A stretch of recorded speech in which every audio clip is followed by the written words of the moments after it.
好的，好的，就是我先说一下，可能我下面的讲的部分都是用英语的，然后大家提问或回答应该可以用中文。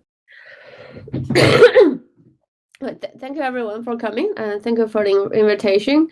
And I'm Yin Zhang, and today I will be talking about how my lab and my startup are building the next generation AI agent infrastructure.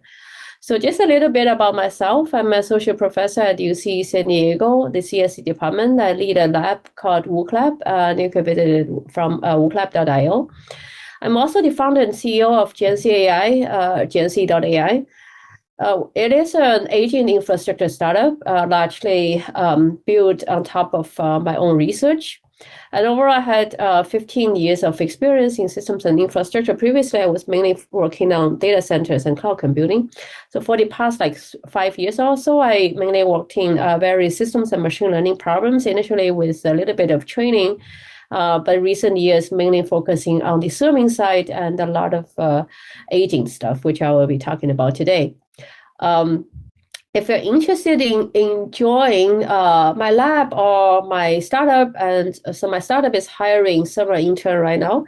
We are also hiring founding engineers. So just shoot me an email at yin@genc.ai. Okay, so let's get started. So you may have known AI agents, which is like a quite very hot topic after Jensen talked about it at NVIDIA GTC this year. So what this means, like many people have different definitions of it. Essentially, it is something that can reduce a lot of human effort for executing various tasks. And these tasks take some user input, and then to execute the task, it can involve LLM calls, other model calls, various tools like web search, like math library, a retrieve augmented system, and then some loops and some data, some workflow structures in that, and then afterward, the agent will generate an output and potentially also interact with human in the loop. So, yeah. So if you look at the status of AI agents, what's interesting is it is very easy to demo them, but extremely hard to productionize them. So what that means is, like a lot of companies, they successfully build a demo in a very short amount of time, usually like 1 month-ish. But then 80% of them never go to production. And those that go to production take like an average of 9 months. And from my own experience talking to companies like Accenture, they spend at least like 5 times more time to productionize something from a demo. And another like current status of AI agent is the rising inference cost. So even though the training cost is going down, but the inference cost keeps going up with larger models, and especially as agent can involve many model costs, many steps. So as more as like I recently heard from some of our startups customer that they have actually more than 80 steps in a single agent, in a single multi-agent system. So what this means is like we really need to shift our view into like examining what happens with today's AI agent development and deployment lifecycle. So usually what this happens is engineers in a company, they first like identify, well, not engineers, but like the business people, they identify some use case. And the engineers, they would build an AI agent logic around the business logic.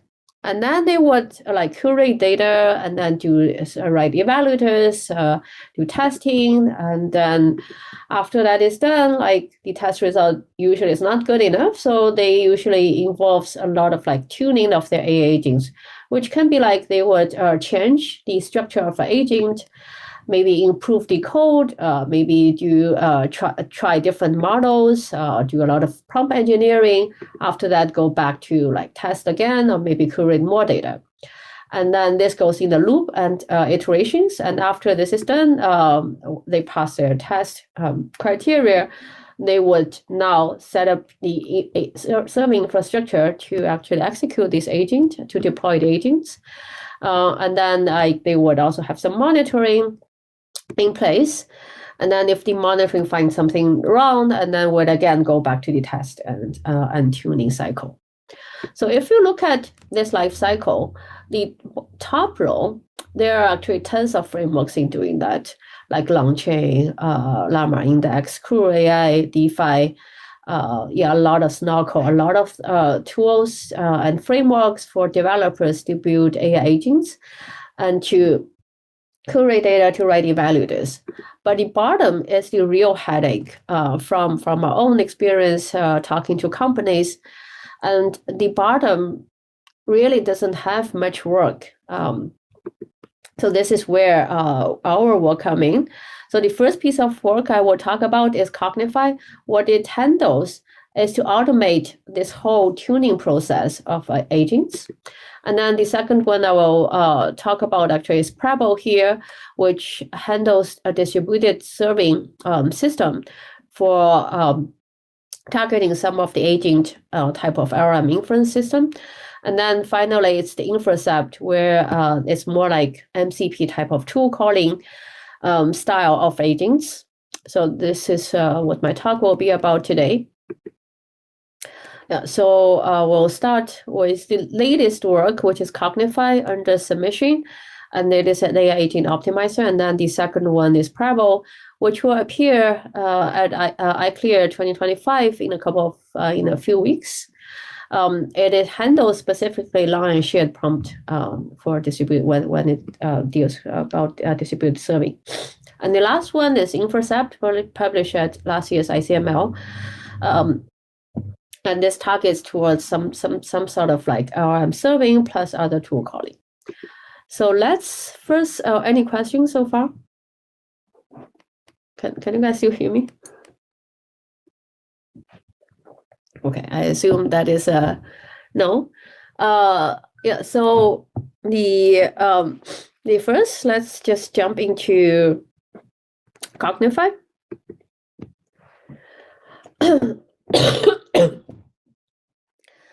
Yeah, so well, actually, it's not it's under submission. It's open source at this link that you can check it out. It aims towards like automatically tuning Gen AI agentic workflows. So the key challenge here overall challenge here is the search space is really, really big, and proper search needs a lot of monetary cost. And then to solve that problem, Cognify, we propose this new algorithm called AdaSeek, which I'll go into more details.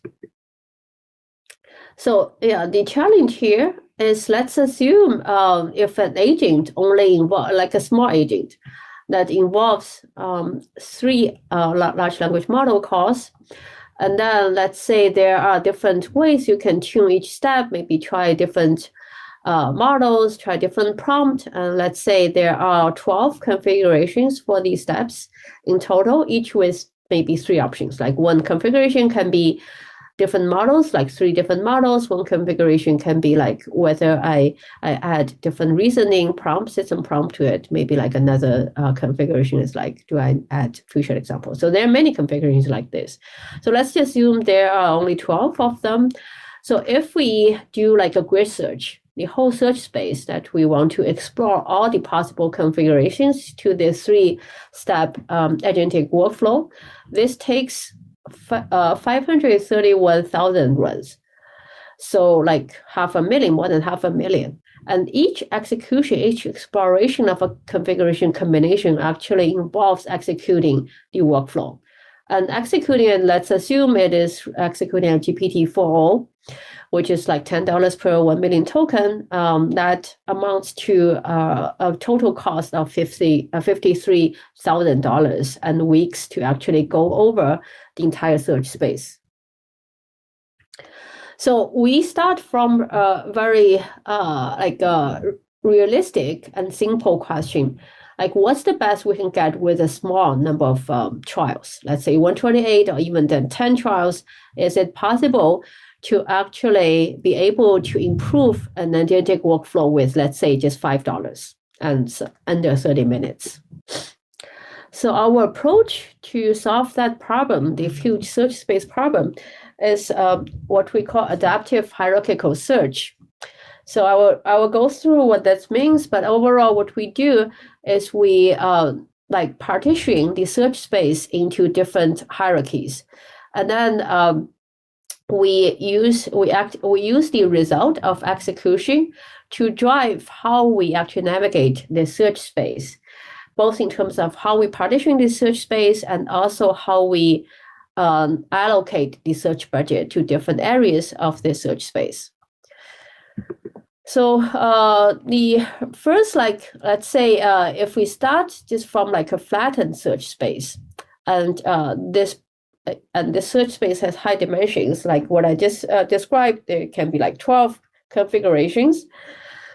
So let's say if we use a simple Bayesian optimization to navigate the search space. So you may have known that Bayesian optimization is not very good at high dimension. So our idea here is that we could actually partition the search space in a hierarchical way by putting different dimensions to different hierarchies. So let's say we have 3 layers. So the top layer would have these many, like 7 dimensions, and then the middle layer has 4, and then bottom layer has 8 dimensions. So what that means is now at each dimension, the Bayesian optimization can be a lot more efficient than random search. So based on this idea, we built Cognify, which now we have concrete dimensions, which is basically the tuning knobs for what we call cogs for agents. So at the top layer, we can imagine architecture changing cogs. So these are the configuration changes that actually change the workflow structure. For example, one such architecture call can be task decomposition. So Cognify would automatically figure out, oh, this step is too complex, so it would break it down to 2 sub-steps. And then other things like task ensemble, everything that has something to do with the architecture of the workflow, that belongs to architecture changing cogs. And the middle layer is what we call step cogs. So they actually change each step. So for example, switch a step from one model to another model. And if this step is a function call, like a code piece, we would actually rewrite the code to improve it. And then the bottom layer is what we call weight or prompt cogs. So these are the inputs to each steps. So they are like a lot of the prompt tuning here, adding reasoning prompts, adding few-shot examples.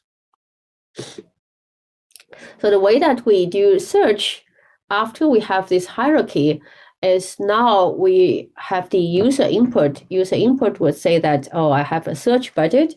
And then Cognify would partition the search budget across different hierarchies according to layer complexity.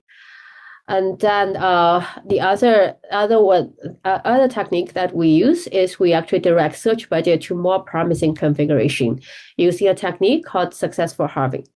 So it's probably easier to understand by looking at this example. So let's say the user has a search budget of 32 iterations.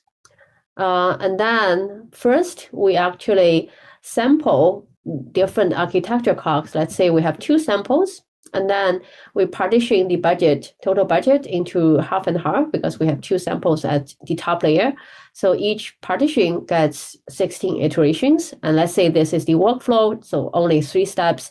Initially, just 3 ARM calls sequentially. And then the next layer is step cogs. So under this, the first architecture, which is 3 sequential calls, we can have different color represent different model or different code pieces. So you can see we have 4 variations, 4 sample points from the step cogs. And then based on that, we now change the prompt, which is the weight cog to each step. So for example, each symbol here and each color just means different dimension and different configurations. So maybe the star means adding some few-shot example, a circle means adding a reasoning prompt. And then each we actually executed once. So that's why you see after we have the architecture, have the step, and have the configuration, we have the whole workflow, and we execute this one time. So executing once cost one budget. So now we have 8 different workflows after the architecture step and weight combination. So we have spent 8 of the budget. And then remember this part, we have 16 in total. So now how do we spend the remaining 8? So instead of like still sampling all of these like weight cogs under the same step cogs, what we do is we find which out of these are better results. So the better half of the results we keep, the worst half of the results we don't keep anymore. So let's say the first and the third step cogs are better, so we now spend more budget on these, and then don't continue the second and fourth. So now we have 4 more budget. So now we have spent I think 12 in total. So after this, we again evaluate the result and find the best, keep updating these best results. And then we found the first one is the most promising, so we spend the remaining 4 all on the first one, and then keep updating the best results. And all the sample points kind of like are like joining this knowledge base that we will use to navigate the search space. And after we explore this whole architecture, we go to the next architecture variation, which may have like an ensemble of the second step to have this type of workflow. And then we again have different step cogs, and then just continuing the search like that. Any questions?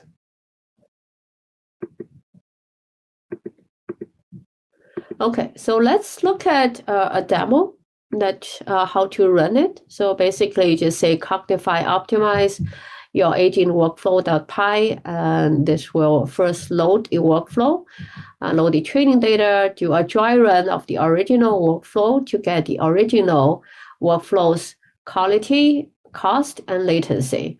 And then you can see that we will keep optimizing, spending our optimizing budget, and keep improving the best quality, which is pass rate here, lowest cost, and lowest average latency.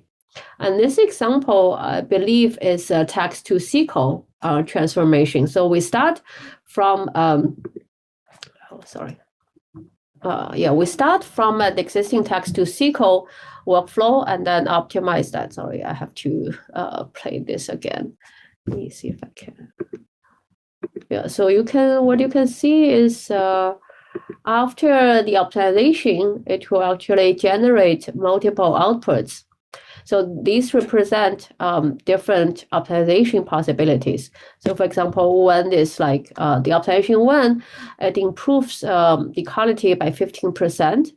So not a lot, but then it reduces execution cost and reduce the execution latency by like to 0.18 and 0.36 times of the original. And the second one, it has the biggest quality improvement by 46%, but cost and latency reduction is not as high as the first one. So users can basically pick which optimization they choose, and we will return all the optimization results on the parental frontier. So now let's look at how effective the optimized workflow is. So let's say we pick the optimization 1, which, if you remember, has 15% quality improvement and a lot of latency and cost improvement. And this is a text to SQL example. So the input here is a text, and we want to actually execute the SQL code to see if it can return the correct data. And the correct answer is this Lagrange, which is correct. The right-hand side is our Cognify optimized workflow. And this finishes in around like 50 seconds. Left, let's fast forward 40 times. So left is the original workflow executing the same text. So you will see that the SQL query is actually wrong. It has a wrong syntax here. So obviously it doesn't return the correct answer. And it took 7 minutes to execute this workflow. So this is the result that we have. So we ran it on 6 different workloads, including a RAG-based QA example, a text-to-SQL that I just showed, data visualization, a multi-agent workflow called FineRobot. It's a financial analysis, quite complex multi-agent system. code generation, and the big bench. So here I'm showing 4 of them, and the way that you read is y-axis is quality, and different workloads, they have different quality metrics that users can define. So for example, Habak QA is F1 score, text to SQL is exact match, pass rate, data visualization is LM as a judge. And then the x-axis, the top row is cost per 1,000 execution iterations of the workflow, and the bottom is the execution latency in seconds. So what this means is left upper corners are the better score, right? So the higher it is, the better quality, and the lower on x-axis, the lower cost and lower latency. So you can see all the green stars are Cognify, and then the other ones, one is DSPy, which is another workflow optimization tool, and Trace, which is an LM-based optimizer. And then these two are the original workflow executed in 8B and for GPT-4 Mini, Llama 8B and GPT-4 Mini, which are the 2 models that Cognify choose from. Uses to choose from for these workloads. So overall, we achieve up to 2.8x quality improvement, up to 2.7x latency reduction, and up to 10x cost saving. And the other nice thing is it returns multiple parental frontiers, so users can choose whether I want to favor cost or latency or quality. And the whole optimization itself is very low cost, thanks to our AdaSeek search algorithm. So overall, it only costs $1.5 to $10 to do the search and find these points. And it took around 8 to 40 second minute, which is roughly half of DSPy, while we get better results than DSPy. So the takeaways of Cognify is that what we found is usually you can think of there are 3 ways of developing agents. One is like purely manual effort, right? So you develop agent, you tune it all manually. The second way is fully automated. So like some of the latest works that directly use LLM to generate the entire agent. And then the third one is Cognify's approach. What I believe is at least the current production use, that we use manual effort to build initial agent workflow. And that because like in production, you need to incorporate business logic. But then we automate the effort for tuning this initial workflow that programmers write. So that is Cognify.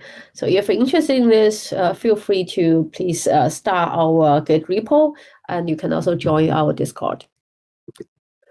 Any questions? Oh, I think I shouldn't have. Okay, so let me move on to the next one, which is Preble, which will appear a few weeks later. So this, I believe, should be the first public description, like a talk about Preble. So we start by like really looking at what happens to the prompts when you are like in the agent era, right? So agent prompts, they're not just a simple question. You have a lot of different things like system prompt, tool demonstration, code examples, and a lot of these complex use. So let's look at some of the example use case for different agents. So let's say the first one is a QA, but it's a tool-based QA. So this is the system prompt. You are Auto GPT. You have access to the following tools. Like tool 1 is financial statement, and then that's followed by the actual user question. And now let's say there's another request, also for tool QA. So it also wants to use tool 1, but then in addition, it also want the LLM to use tool 2. So it adds tool 2's illustration after tool 1's prompt. And then this can follow by different user questions. And then the third one, you may like switch to tool 3, like a YouTube API, and then demonstrate like this. So what you see is now the solid darkened boxes represent shared prompts. So for these different requests, there are like significant sharing for the system prompt for true demonstration. And then the second case is like a virtual environment agent, like embodied agent, where like the agent is in the middle of the room and it wants to perform a set of tasks. It calls alarm, performs the action, or make the observation, and then calls alarm again. So every time when you perform the next action, it actually shares the prompt of the previous action. And the third one is like program generation. And again, you have a lot of like demonstration of how to program this. And then the next one is when you have like a video QA, tokenized video. So you have like a long tokenized video, maybe like a popular video of like Taylor Swift music video, and maybe you want to ask different questions about that. And the answer is usually very short, but then you end up sharing this very long tokenized video. And similarly for long document QA, so you have a lot of sharing for, let's say, if you are like a law firm and you have like a lot of paralegals asking questions about a set of like law documents. So again, you have large sharing of these very long prompts. So how do we serve these agent prompts? So if we look at today's serving that are agnostic to prompts, what you would do if you're building any distributed serving system is you want to balance the load, right? You want to balance the load across GPUs so that all the GPUs get highly utilized. So the easiest way to do that is, let's say, a round-robin scheduler. So what it would do is basically sends one request to each GPU, and then here each color represents the same like prompts that have sharing. So you can see that same color now gets sent to different GPUs, which means every request now needs recomputation to process the prompts. So what you would ideally do is something that is prompt aware, that you send request based on like which GPU currently has cached the previously computed request prompt KVs. And then if you do this, overall, you would be able to reuse a lot of the previous used computed prompts. So how are real-world prompts look like? So we studied 5 workloads, these tool-bench, agent, program, video QA, document QA, and also the Azure inference trace. So first, this figure shows the ratio between prompt and output length is very high, which means output is much shorter than prompts. And then this green figure shows the shared percentage, and this y-axis starts from 80%. So you can see like all of these, they have more than 80% of the prompts are actually shared across at least 2 requests. And then this figure with inter-arrival time shows that the arrival time of these different requests in real, these are from Azure inference trace, actually vary a lot. Sometimes it can be very intense arrival time. Sometimes you have like a down period, which doesn't get a lot of requests. So based on these like real observations, we built Preble. It's was the first distributed LLM serving system for targeting long and shared prompt, and again, open source at this link. And what we do is we co-design prefix caching with load balancing behind a new algorithm called E2. And then we have, on the mechanism side, we have 2-level scheduler for scalability, and we want to optimize average and P99 latency. Okay, so let's jump into this E2 algorithm. So earlier I was saying that, like if we can send a request to a GPU that already has the prefix computed, the prompt computed, then we can avoid recomputation. So for this, what we call that exploration. So we explore previous computed and cached KVs to avoid recomputation. So for example, now we have GPU 1, GPU 2, GPU 3, and 4. They cache prefix 1, 2, 3, and 4. And then these white boxes, rec, they represent the running requests. So you can see that GPU 3 has load of 2 requests. So if we ignore prefixes, if we just consider load, we would send this request to the lightest load, which is GPU1 and GPU4. But if we were to consider prompt reusing, we will send it to GPU3. So how should we decide whether to exploit existing computed requests or to explore new GPUs?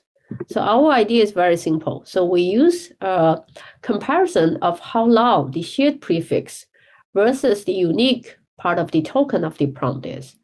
So if the shared prefix is longer than the unique part of the prompt, which is this case, this means the benefit of reusing the shared prefix 3 overweighs the benefit of sending this load to a lightly loaded GPU. So in this case, we exploit GPU3, and then this is a reuse. But then as a result, GPU3 now has a load of 3. The next one, this request, the shared prefix is shorter than the unique part. So now this gives us a good example of exploring the lightest load GPU to get some load balancing. Because even if we send it to GPU2, the part that we can reuse is relatively small, but then the benefit that we can send it to a lightly loaded GPU1, is we can now get more balanced load. And similarly, this green one is again shared is shorter than unique, so we explore the lightest load GPU2, and then prefix 3, it's again longer, so this prefix is very, very popular. So over a while, you may find a problem that now GPU3 is overloaded, that it happens to have a very popular prefix that all the requests are going to this GPU. So for that, what we do is we automatically rebalance the prefix by auto-scale this prefix 3 to GPU4 to the lightest load. And afterward, we will send this prefix request with this prefix to GPU4.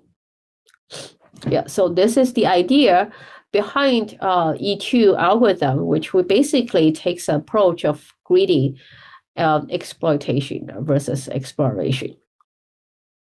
So let me skip this. Now the next problem is like, once we decide we want to explore, which GPU do we send it to?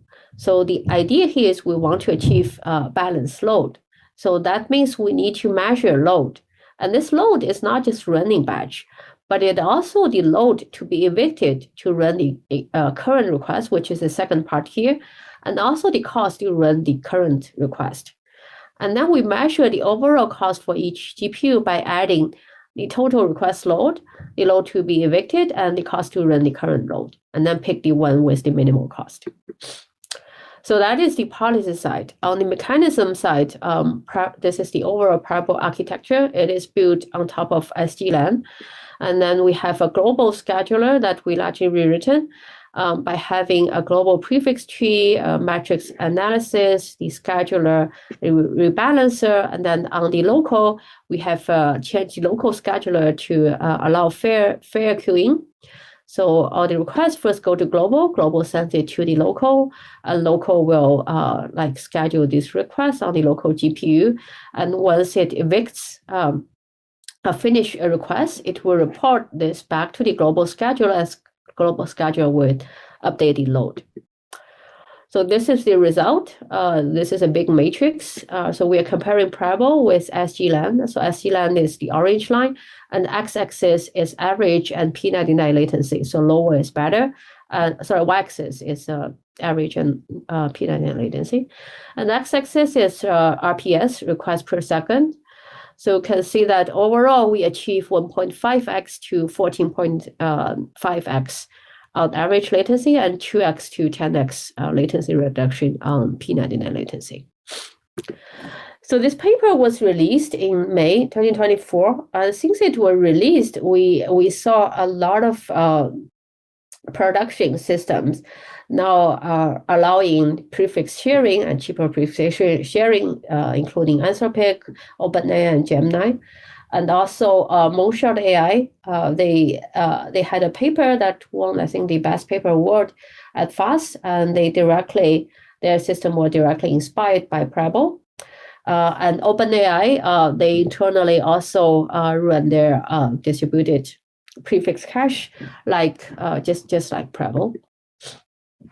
So the takeaway here is LLM serving is getting more expensive with like more complex prompting with these agent use, and Preble enables like balance of cache and latency with this E2 scheduling and fair weight queuing.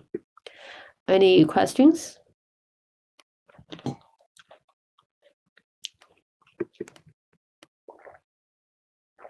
Okay, let me quickly go through the last one, work, which is InferCept.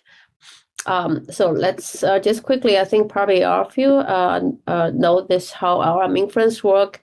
So you have a prompt, and then they're sent to an LLM, and the LLM generates one output token at a time, attach that to the context, and keep generating another token until the end. But today's agent inference is different with a lot of tool and data calling with things like MCP. So here you see like there's the AI agent with the MCP client or host, and then they are connected via MCP, the different MCP servers, like different databases, files, Google Drive, search, many of these different, I would say, tool and data calling. So what happens when we have agent inference like this? So again, initially you would have the MCP server that's doing LLM call. Let's say this example, the prompt is who was the second US president. And then it generates one token at a time until it decides to call a tool, that's a Wikipedia tool, for search second US president. And this will call the Wikipedia tool API. And then you will need to wait for the Wikipedia tool to return. And let's say the return is John Adams. So concatenate that to the initial context, and then you keep generating. In this case, is the EOS. So this is a very simple example, but in real life, how much can the LLM be intercepted by these different tools, or what today is called MCP servers? So we actually study 6 sets of real life LLM workloads, including like mass QA, virtual environment, chat, multi-turn chats, image generation, and text-to-speech generation. So you can see in this figure, we are showing the number of interrupt per request as the green. So this would be essentially the number of MCP server calls. And then this gray is when an intercept happens, how long is the LLM side of context. And this blue bar, these blue bars are how long the intercept lasts, how long the how long the tool call and data call lasts. So you can see that they actually vary quite a lot. So overall, they're like 2.5 to 28 interceptions or tool calling per request, per agent request, and context can be 248 to 720 megabyte per request. So this is quite significant of the total GPU memory. So now let's look at how inference are handling interceptions. The short answer is they are not. So today's serving system, like VRM, they just treat these tool calling or interceptions as the end of the request. So they will discard all the KV contexts and recompute all the KVs upon the return of these interception or tools. What this means is they waste up to 40% of GPU resources and delay the end-to-end request latency by also close to 40% times. So to solve that problem, we built InferCept, which was the first inference system targeting these tool calling for our serving. And again, this is open source at this link. So what we do is we support different tool endpoints, which would be MCP server today. And then we use an adaptive strategy for choosing how we deal with KV context and efficiently implement these different intercept strategies. And the result is we achieve up to 10x improvement over VRM. So overall, if you think of like how do we deal with KVs, when a model call is intercepted by a tool or a data call. So first is like these KVs that have been computed, we can just discard them and recompute them upon return. So this is like just how today's serving systems are dealing with that. And the second strategy is like instead of discarding, we just keep the KVs in GPU memory so that you don't really need to compute that. And the third method is to swap the KB to CPU memory. So let's say the first one, discard plus recompute. So during discard, during the model call, you can reuse the GPU memory. But the problem is when it's back, you basically need to recompute all the KVs. So this takes time and wastes GPU resource, and this can take up to 200 plus milliseconds. And this, which translates to other running requests, need to wait for 4x more time. And the second strategy is preserve. So instead of discarding, you can preserve them, the KB cache in GPU memory. But the problem is now, like you don't have GPU memory to run waiting requests. So you have like this request that cannot be run because it runs GPUs out of memory. The third is you can swap GPU to memory KVs from GPU to CPU. But the problem is the PCIe bandwidth is limited, and then you need to wait for the swap to continue generation. So basically, you can see that each strategy has their trade-offs. I will probably skip that. So what is the best way that we can choose these strategies? So we unify the measurements of these different strategies behind a single metric called GPU waste.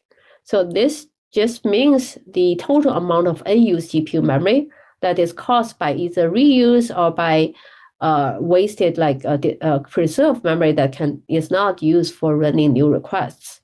And that amount of memory multiplied by the time that it occupies GPU. So then we choose the minimal waste for these requests.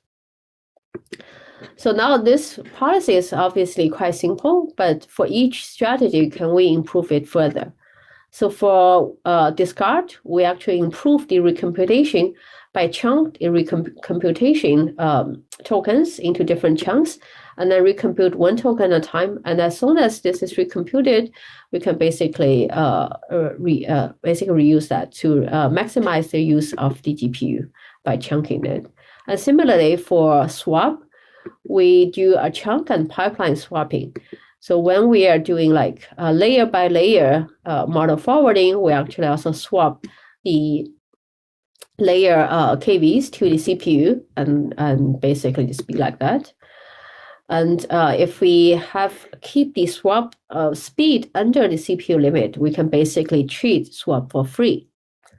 So when we have a bunch of requests, the way that we can decide who gets to use the PCIe bandwidth, because that is limited, is by looking at which requests would otherwise cause most waste. And these requests now get the swap bandwidth. So for example, request 4 has the otherwise largest waste according to preserve or discard. So we use swap for request 4. And then for each other request, we decide which between preserve and discard, which one has a smaller waste, and we choose that. So for example, request 2, the preserve waste is less than discard waste, so we choose preserve. And then we put each strategy into a separate queue. So this is the result where we run, so this was last year, so we ran a 6B and a 13B model with 6 different tools and a mix of these tools to compose the workload. So overall, you can see that compared to VRM, lower is better. So this is latency. Top row is latency against RPS, and bottom is throughput against RPS. So we achieve 1.6x to 2x higher request load and 1.3x to 12x lower latency. So the takeaway is model calls today are increasingly accompanied by external tool and data calling like MCP. And what people don't usually look at is what we do with the KVs when the model call is intercepted by other tool and data calling. So there are basically three strategies, and InferCept is the first work to manage this model and non-model call interaction at the system level by dynamically choosing different strategies and by improving these strategies. Okay, to conclude, so we are seeing 2025 is the year of AI agents, and there are already a lot of efforts in like agent development, really actually developing new agents like manners, and also a lot of frameworks and tool sets for agent development like launching. But the problem is AI agent infrastructure. The real core for really be able to productionize AI agent is still lacking. So my lab and my startup are building this cross-layer AI agent platform. If you're interested, please visit our website, shoot me an email, and join us by like applying for our summer internship or full-time founding engineer roles. Okay, so that's all from me. How do I? And yes. Oh, okay.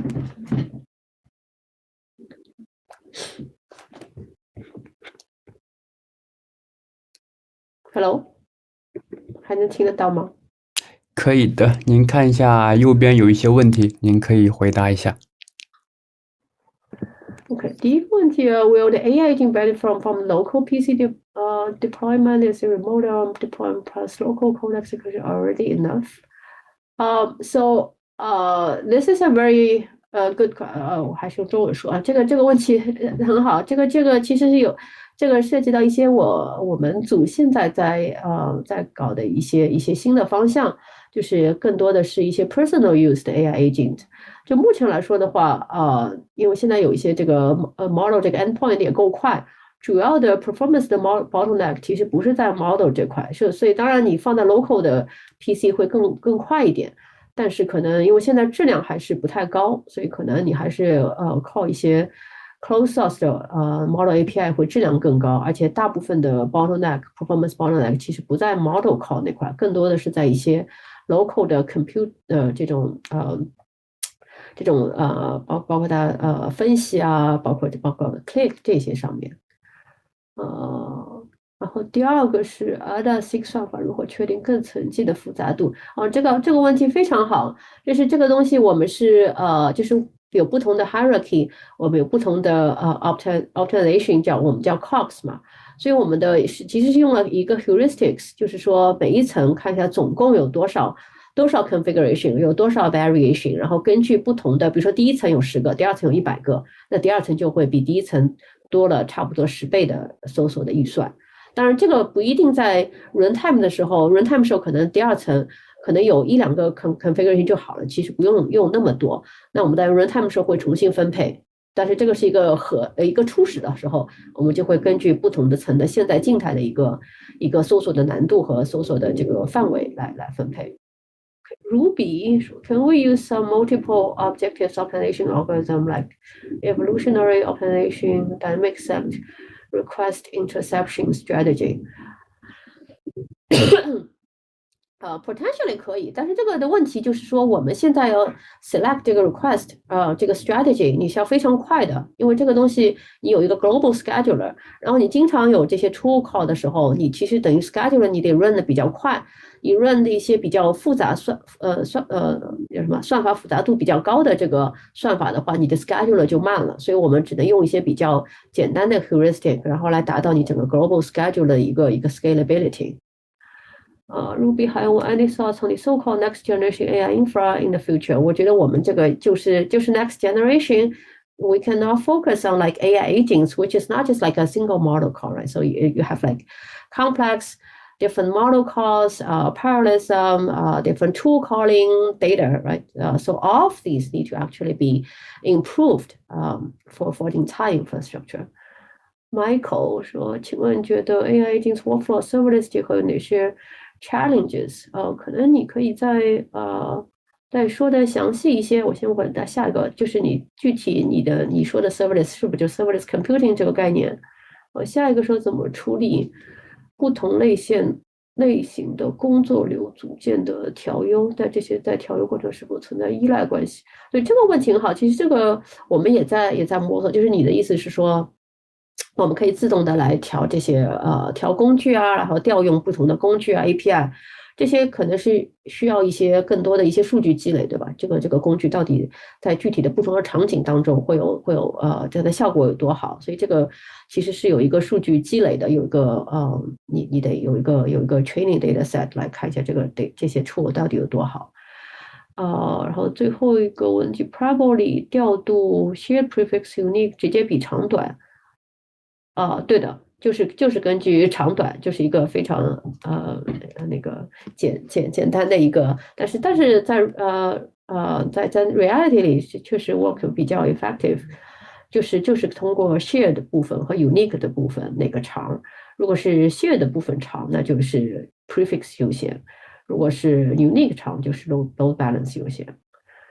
OK， 所以我可以再回到这个 Michael 这个问题，我不知道你具体说的这个 serverless 是在这儿，除了 cold start 和 serverless computing 的还有哪些 AI 已经特色的 challenge？ 对，有一些就是就是传统的，比如说 cold start，还有一些 auto scaling 这些在 AI agent 里也有，对吧？就是可能你 workflow 的话，你有不同步，可能就是每一步你都设计了一个 cold start。包括有一些这个你是不是要 auto scale 更多的 更多的 step， 对吧？然后这个可能比较unique 的是你如果你可以改这个 workflow， 它是又影响你的速度，又影响的quality 的结果的话，这就比较有意思了。就是说你比如说我的有一些应用场景我只能是我一定要是可能10秒之内一定要回答出来的，对吧？这个没有我就不行了。但是这个我的 quality 呢，可能可以降低5%也可以。那这样的话，你就有更多的东西可以调嘛。比如说这些东西本来需要 sequential 的，你能不能 parallel， 对吧？这个就是我觉得比较有意思的，这也是我们现在在做的。然后另外一个问题是，动态负载平衡机制是否会引入不必要的通信开销？什么叫动态负载平衡机制？最后一个是否存在可能导致搜索过程偏离最优解的风险？这还是问的 Cognify， 这个确实是有可能的。所以我们这个尤其是如果这个整个 budget 不太够的话，所以我们现在的是等于 manually 我们因为来分层了嘛，分层了之后就是你 force 可能最上面的 architecture 你一定得搜索到几个，然后这个当中你也搜索到几个，然后就是在搜索到的，因为你 budget 有限，你 budget 高的话当然没有这个问题，budget 有限的话只能在这个 budget 里找到一个比较优的一个结果。Preble 中什么叫动态负载平衡机制？最后一个，如何适应未来可能出现的新型 GenAI 工作流？所以这个就是我们现在也在探索的一个，就是有一些可能是比较 dynamic 的，就比如说有一些 agent 的话，它可能都是动态生成的，所以现在的 Cognify 的话，它是只能优化你可以是 multi agent， 但 agent 是静态的，就不能说我新生成一个 agent， 然后我再来优化这个 agent。就等于有一个 recursive 的一个问题，对，这个是一个我们现在在做 research 的一个方向。动态负载平衡机制，什么叫动态负载平衡机制？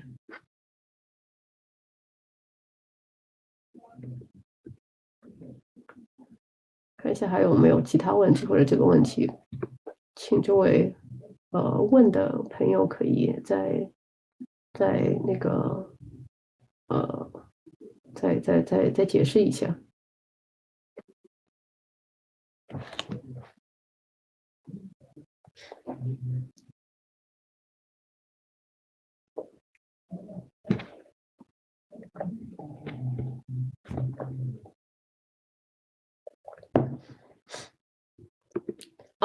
这个问题是这样子的，就是我们其实不会有一个 migration 的一个事情，就是只是把新的，比如说这个新的 request 也是这个 prefix，但是可能我前面秀的那个 example GPU 3不是已经有很多 request 了吗？然后新的 request 就不送到 GPU 3，就送到 GPU 4上，但是没有一个 migration， 就 GPU 3有的还是 GPU 3这些，不会把 GPU 3的 context migrate 到 GPU 4，就等于 GPU 4的第一个 request 还是要重新 recompute 一下，然后接下来的剩下的也是这个 prefix 就会往 GPU 4 GPU 4来送了。当然这个你就会有第一次的 recomputation overhead。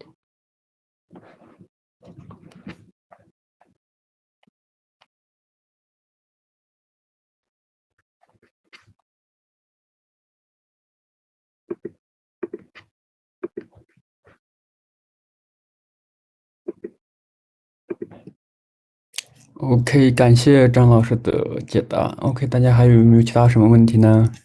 没有什么问题的话，咱们直播的话就到这里就结束了。OK，那感谢张老师的一个分享，好吧？那咱们直播到这里就结束了，拜拜。拜拜。